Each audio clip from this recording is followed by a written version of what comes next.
Yeah. Okay, I'd like to introduce to you Don Rhodey, a decorated war hero from World War II. He entered the service in 1944, 1943. 1943 At age 18, 18. I just And graduated from Redford High School. and I liked just graduated from high school, and I'd like to uh, have you focus on the medals that he's wearing. And Don, would you explain the medals and how you got them? I would be very happy to participate in this interview. At this point, I would like to give you a good description as to what these medals represent. Uh, Everybody recognizes the American flag, of course, but the next medal is a Purple Heart, which is given to those persons who were wounded either physically or mentally during the process of the war.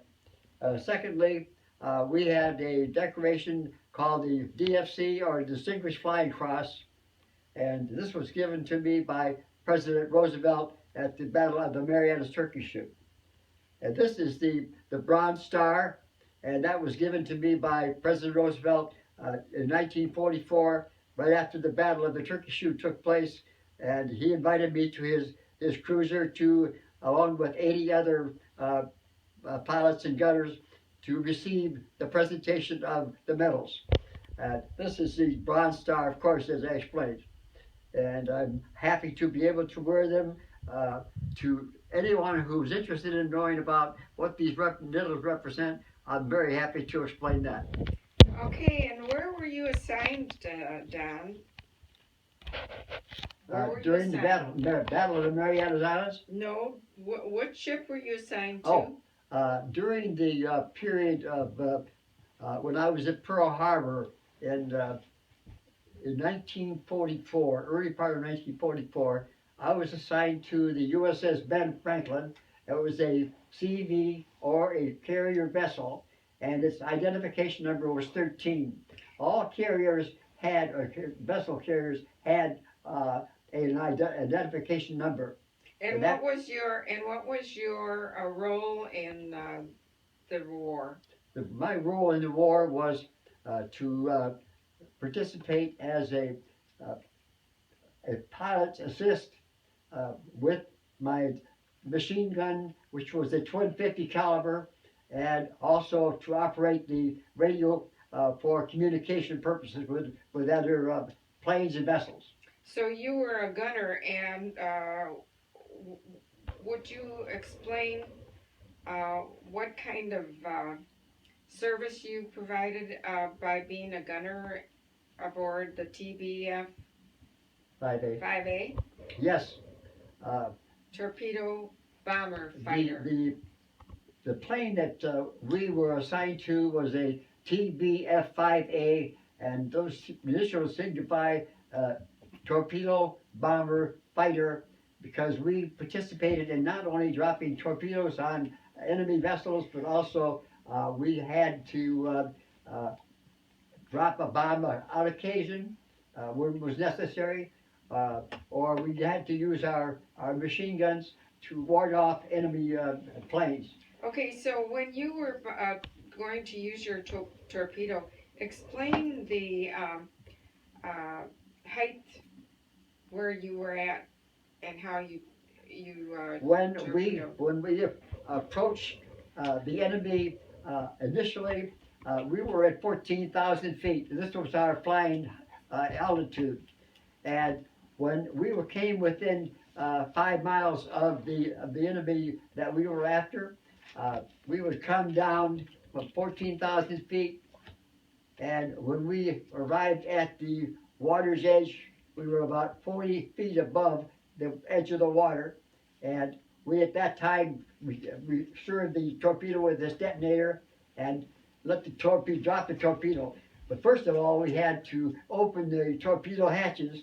Of course, this is where the torpedo was carried during flight time. And then we watched the torpedo go to its designation and flew over the vessel that we were attacking. And they had, of course, they used us easily to hit us with all the guns that they had on board that carrier. Okay, and during the invasion of Saipan, when the Japanese communicated uh, in the Philippines that the American Navy was invading, what happened? What did they do, and what did you do? Okay, at the particular time, the uh, when we were invading initially invading the island of Saipan, which was in the Marianas, uh, the officer on Saipan radioed to Luzon in the Philippines that we were being attacked by the Americans. Please come to our assist. So this is what happened when the Japanese got together their task force and came out into the Pacific to come toward us and to ward us off from to ward us against invading Saipan. And how many planes did they have? They had approximately, I thought just approximately, they had over 400 planes, 405 to be exact. And how many did we have? We had 262 planes, which we developed from our three carriers that, because each carrier carried between 70 and 80 planes. And how many of their planes were lost? Their planes, they lost 272 of their planes, and we lost. We didn't lose there. We had 125 of our planes shot down during the process of the Mariana's turkey shoot. Don, describe what it was like when you were getting ready to go up into that plane as a gunner, knowing that you were going into an air battle. Okay. What was that like for you? What were you thinking? You want me to go How were you feeling? where we went to ready rooms and got into our Yeah, planes? just describe. What When was you it got like? into Were your you planes? When we first awakened by sirens? Were you running? What was your Emotion. What were you thinking when you were knowing you were going into battle? Okay. When we first got the initial report from the submarines in the Philippines that we were going to have to stop our initial invasion, we found that we were going to have to get everything that we had available in the form of airplanes to go out and intercept these Japanese planes, which we knew was going to be a great large number. So we went to our ready rooms upon the initial notification and got our instructions as to what we had to do. We were given the longitude and latitude of where these planes were coming from and where we had to go to intercept them. And we took off. It took us quite a bit of time to take off, to be launched from our own carriers and get airborne to 14,000 feet. And what was your thought at that? What were you thinking as you were being airborne? My thoughts, I'll be quite honest, I kept thinking, Don, how old are you? I'm 18, I've just almost turned 19, and you're getting into an initial major battle at this young age. You hardly know what it's like to ride in a train or to fly a plane, and here you are involved in the first major battle. How do you cope with such a situation? I indicated to myself, look, you've got a pilot. He may be only 24 years of age, but this man has been through a lot of other battles. He knows what has to be done. Anything that you want to know about how you should react to this situation, you want to ask him during the time that we get to the enemy. Mm-hmm. He will tell you exactly what you're supposed to do, why you're supposed to do it, how you're supposed to do it, and you'll be well interviewed by the time that you get to where the enemy is, the longitude of the enemy. Okay, tell us about the time when your ship was hit by a 500-pound bomb. Okay, after we had completed our invasion of the Marianas Islands and the Marianas turkey shoot, we were instructed to go to Lady Gulf to help General Douglas MacArthur invade the Philippines, because he said, I will return to the Philippines. And when he left back in 1942, he said, I will return. So this is what he was doing. So he got into a Higgins boat, and they had problems with it, so they had to get out and walk the distance to the shore. He and the Philippines president. And while we were going through the process of protecting General Douglas MacArthur, the kamikaze came through, or the Japanese Zeros. They were not known as kamikaze at the time, which is known as the divine wind.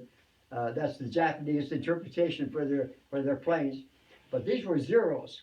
And they Okay, came in and I they think dropped that- a 500 bomb on our aft deck. okay. So what happened when the bomb hit, Don?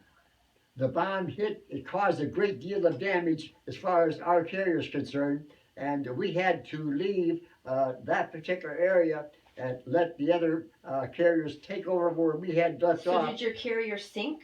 No, Okay. it did not sink. This was deck damage Deck damage. to our deck guns and so forth, and all that had to be replaced before we could carry on the war. So we all went back to Pearl Harbor. And from Pearl Harbor, we had all the repairs made. And by the time that that was done, we got news that we had to invade Okinawa. That was on our time schedule. So we got to Okinawa at the time, and so that we hit it exactly on April Fool's Day, which was on April the 1st. And What year? 1944. So you got hit by a bomb, had to go in for repairs, and then leave right away again for another As battle. soon as those repairs were completed, and we also had to get a new chaplain because the one we had retired. He was too old to carry on. He didn't care for the excitement that we were involved in. So we had to replace the chaplain Were with there a new casualties in the Were- bomb? Were there casualties when that bomb hit? one. There were casualties. There always are. We had 38 sailors that were had to go down to sick bay. There was 2 deaths as a result, and but the balance of them were injured, basically from the compression of the bomb. So Don, so you're kind of in position. You're in the Pacific Ocean now. Yeah. You're near Japan, and you're stationed in the Pacific Ocean, and you were there when the Enola Gay, the American plane, drops the atomic bomb on Yes. Hiroshima and Nagasaki. So Yes. can you tell us what that was like when you were out in the water and knowing that was going to occur? We did not know that this was going to end the war. We heard that something very material was going to occur and was coming from the island of Tinian in the Marianas, and that it was going to locate the 2 islands, Nagasaki and Hiroshima, that were going to be receiving these particular instruments, the fat man and the little boy, as they were called. When we were out there in the 375 miles from those 2 particular islands, we received no injurious compression from the Enola, from either the fat man or the little boy, but we did have a certain amount of eye distraction, which had to be corrected in a lot of the sailors who were on deck at the time. Okay, hold on, Don. So we're jumping a little bit forward here. So Okay. you're out in the water, Yes. and do you have a question? What was your experience when the bomb was being dropped? Don, describe what you were doing and what you were seeing when the bomb was Okay. being dropped. At the time that the bomb was dropped and it exploded 2,000 feet above the level of the ground, we were told at that time this was going to happen. It was going to end the war completely. The first thing that went through my mind was we were not going to have to invade Japan, and a lot of men were going to be saved because of those 2 bombs that were being dropped. At the time, we only saw 1 bomb, and then later on, when the Emperor of Japan did not conciliate our efforts, so they had to drop another bomb. What did you see happen when the first bomb dropped? Describe looking out at the bomb and I was certainly confused because I had never seen a bomb of that magnitude and the amount of damage that they were telling me that was going to occur. A lot of this was word of mouth at the time. All of the officers knew exactly what was going to happen, but they said nothing to any of the enlisted personnel or non-commissioned officers. So- But we had, go ahead. What did you see? Did you see a big flash of light? Yes. Did you see an At explosion? the time that the bomb was dropped, it went off at the level of 2,000 feet, and it was complete mushroom in size, and it went straight up. And we saw the Enola Gay, which brought the atomic bomb toward off like this. Wow. He did a gentle 30-degree turn, and he went straight up. He didn't go down, didn't go sideways. He was very concerned about his personnel on board his plane, that they were not going to be affected by that bomb. But even with what he did, the plane was still affected because they felt the compression too from that atomic bomb. So can I clarify, Don? So the bomb is dropped from the plane, and Yes. at 2,000 feet above the ground, the bomb goes off. Yes, and all that compression from the bomb goes straight down, and some of it goes up, but the majority of it goes straight down and completely annihilated Hiroshima. Wow. And what did it look like when you saw that There was mushroom cloud? nothing but broken buildings all the way through. And then the what did the entire cloud? island. What did the cloud look like? Because you were 300 miles offshore. What did that look like? This situation, that report that we got, was pictorial views of the island after the initial dropping of their bomb. We saw stories of that on film Well, taken Don, by the plane. but what did you did you see see on the boat? the mushroom? All we saw was the mushroom and the fact that we were told that the effect of the compression was going to totally devastate the entire island. What colors were the? You're talking about black, white, and red. Oh, the mushroom cloud was. Yes, And it lasted for 2 and days. it was a wide mushroom. It wasn't just something like you find on the ground. It took probably a quarter of a mile. That's how far the compression took in effect. But the downward pressure took out the entire island. Mm-hmm. And I mean, there wasn't anything that survived. And then, how long were you there watching this mushroom cloud? We were out there for 3 solid days to watching the effects of that atomic bomb. Wow. Why were you there for so long? Well, we were going to have to stay there anyway because we were part of the task force that was going to attack Japan. Okay. Mm. And we had 1,500 ships in our task force that was going to hit the main island of Japan. So now, what happened when the bomb for Nagasaki was dropped? What was going on when that was dropped? Same situation. You had the same mushroom cloud from the Nagasaki explosion. The same amount of damage. The entire island was devastated. Well, now, Don, did you go and watch that bomb drop? No, we knew that the bomb was dropping, and we saw the mushroom. Okay, Mhm. the effects of the island itself was on camera from the cameras that were on board the Enola Gay. But you didn't watch it when it was dropped, did you? No, Because you knew the effect of the mushroom we cloud. saw the mushroom. That was Right. what we saw. And then, anything else about Hiroshima or the atomic bomb that you remember that you could tell us about? The only thing I could tell you is what I saw on the camera work that was accomplished by the Oh. plane, and this was quite detailed in showing the number of buildings that were devastated. Every building was gone, and there was bodies everywhere, according to the camera. Mm. And the people are still dying today because of radiation. Now, Don, yes, I know, we do know that. Now, Don, when the bomb was dropped, were you guys given orders to go home? Did you feel like the war was over at that time? We were indicated that we were to remain status quo as far as our occupation was concerned. Nothing's changed until such time as we get the wars ended by Tojo. We were to remain just as we were. Okay. So this is what happened during before and during and after the dropping of the atomic bomb. You got until such time as Tojo says, I can't take any more, we gotta surrender. Then we were free to leave the area, Okay. except for the ship that represented the negotiation, which was the Missouri. And the Missouri came in, and all the Japanese officials went to the Missouri to sign their surrender. Okay, so you were in the area when the Japanese were surrendering Yes, on the yes, USS Missouri. yes. Wow.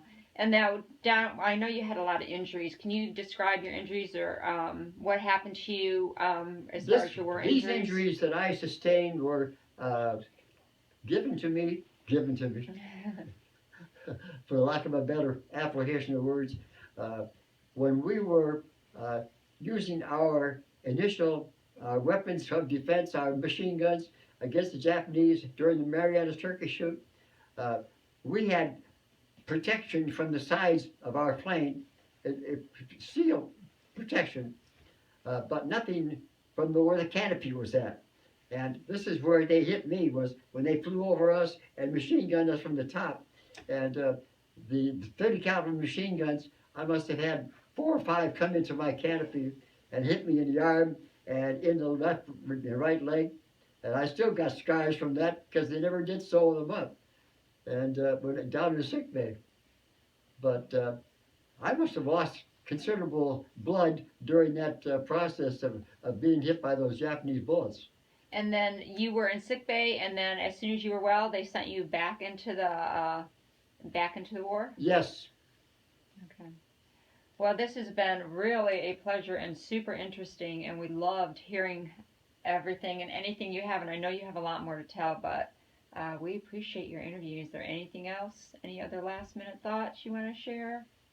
As far as the war is concerned, I can say quite truthfully that going into a situation where you're such a young age, you've had no opportunity to experience being on an airplane or riding in a plane in a train, and suddenly everything comes to you, boom, just like that, and you're saying, how do I cope with these situations? But you do cope with it.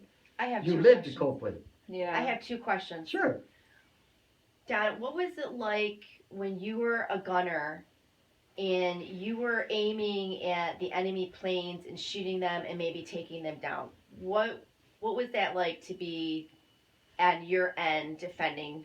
Okay, Your I'm going to give you position. my honest answer. And that is that my first experience with operating that, it was a twin barrel machine gun. Each one carried 1,000 rounds of ammunition. Wow. And when the enemy is coming at you, you have one thing in mind, and that is to protect your plane and the pilot. Because Bob Russell, my lieutenant, he said, whatever you do, remember that you're not only protecting yourself, you're protecting me. And if they get me, we're both going into the drink. Mm-hmm. So this So is you what went happened. on like automatic pilot mode, or where you had your job to do and you did it. You didn't have time to think about his it. earphones on, and I have my earphones on. Okay. We talked back and forth during all the entire operation. And the first thing I do is I reach back, push the button, pull, and the door pops up from the canopy, and I swing the twin barrels around, and I initially press the triggers to make sure that the first round of ammunition is in the barrel and in the firing mechanism, and then you know you're ready for the enemy at that particular time. What was your second question? And then you would commence with the battle, and As soon as the planes that you have to contend with are within your range, then you let it go at 5 rounds per initial touch. now were you a good gunner? Did you take a lot of planes down, Don?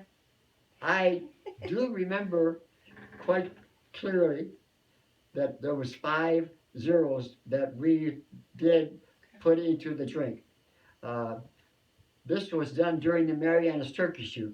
Okay. And I was quite proud of the situation, which told me, okay, you've done your job, but you feel kind of bad because that person has family too, Right. the same as you do.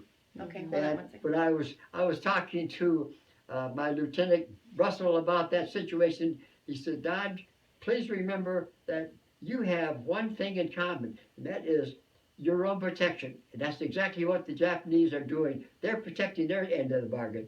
Now, it's up to you to use your skill, which you acquired during your training. I know you were good because that's why Bob Russell chose you as his gunner. Now, And that was acquired during the initial training in Jacksonville, Florida. So he Well, gave we you had some a- good advice. so Pardon Don, me? He gave you good advice. Oh, yes, Taught you well. I think so. I don't. Oh, did he say? mhm. Okay, Don. My other question is, I'd like to know what it was like for you when you got a medal from the President of the United Franklin States. Delano Roosevelt. Yeah. What was that like to have it face to face with the President of the United States? This was something that was, I was actually embarrassed that I would be given that recognition. I felt myself, as I told my Lieutenant Commander, Bob Russell, I said, look, I've just done my job. But he said, you're going to get recognition, and it's going to be something that you may not cope with, but I'm going to be there to make sure that you do. So he was beside me all the time. So when we transferred from our carrier to the USS Indianapolis, which was President Roosevelt's flagship, we went on board and we were walked to the quarterdeck where the president was located. Douglas MacArthur was there, and so was Chester Nimitz, who was the admiral of the Northern Fleet. He was there, and every one of these gentlemen gave a long speech individually and told what they thought about how we carried out our duties during the Mariana turkey shoot, and that we did a hell of a job, and they were quite proud of the fact that we were able to assist in ending that particular fracas. So they said, now we're going to give you something which is going to show that you did participate. We're going to give you something that you can wear. And so they individually, we all walked up to President Roosevelt, and he was in his wheelchair, and he extended his hand. Congratulations, Don Rhodey, for your participation in the Mariana turkey shoot. We understand it was a hell of a battle, and we understand that what it did to temporarily end that particular situation, and we're really proud of you, and I, as president, congratulate you. Thank And you, he Don. said, I Wow. would like to have you bend down to my level so that that wasn't much of a bend because of my height. But he put the medal on my tonic, my uniform. And at that time I had my blues on because we had to change clothes because we were meeting the president. And we were dressed, and then afterwards we had the medals right here, right Nice. above. Not many people get an honor or a medal from the President of the United No, States. we also shook Pretty hands neat. with Douglas MacArthur and Wow. Chester Nimitz. Wow. Pretty neat. It was Very quite awesome. quite an honor. And if I live to be 1,000, which would never happen, will it? Well, thank you, That's Don. something you always remember, right? I will always remember that particular occasion. It's been something that I hope will be an assist to your edification for the younger people who will be listening to this. Thank you, Don. We Thanks, Don. appreciate it. Thank you for everything.